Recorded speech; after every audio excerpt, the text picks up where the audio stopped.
ভোলার চরপেশন জাহানপুর ইউনিয়নে ব্যাপক দর্শক সমাগমের মধ্য দিয়ে আরাফাত রহমান কোকো স্মৃতি ফুটবল টুর্নামেন্টের ফাইনাল খেলা ও পুরস্কার বিতরণী অনুষ্ঠান অনুষ্ঠিত হয়েছে।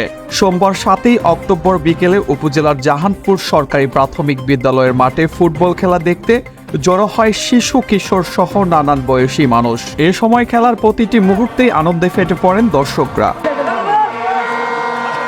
জাহানপুর স্পোর্টিং ক্লাবের আয়োজনে তীব্র প্রতিদ্বন্দ্বিতাপূর্ণ ম্যাচে জাহানপুর 6 নং ওয়ার্ড হাওলাদারপাড়া স্পোর্টিং ক্লাবকে 5-1 গোলে পরাজিত করে মসজিদপাড়া স্পোর্টিং ক্লাব চ্যাম্পিয়ন হয়।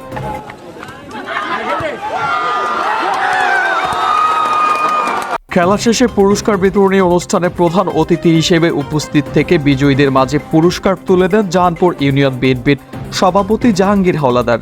এ সময় বিশেষ অতিথি হিসেবে উপস্থিত ছিলেন জাহানপুর ইউনিয়ন ছাত্রদলের সাবেক সভাপতি ইউনুস সাগর ও ইব্রাহিম আজমির লিটন, ইউনিয়ন বিএনপির সাংগঠনিক সম্পাদক কামাল হাওলাদার, জিয়া পরিষদের সিনিয়র সহসভাপতি হুমায়ুন কবির, ইউনিয়ন বিএনপির যুব নেতা এনায়েত উল্লাহ, ইউনিয়ন ছাত্রদলের সাবেক সিনিয়র সহসভাপতি হাসান মাহমুদ, ছাত্রদলের সাবেক সাধারণ সম্পাদক কামাল পারভেজ, সদ্য সাবেক ছাত্রদলের সভাপতি মসলি উদ্দিন রনি, ছাত্রদলের সভাপতি রুবেল, সাধারণ সম্পাদক রাশেদ মুন্সি।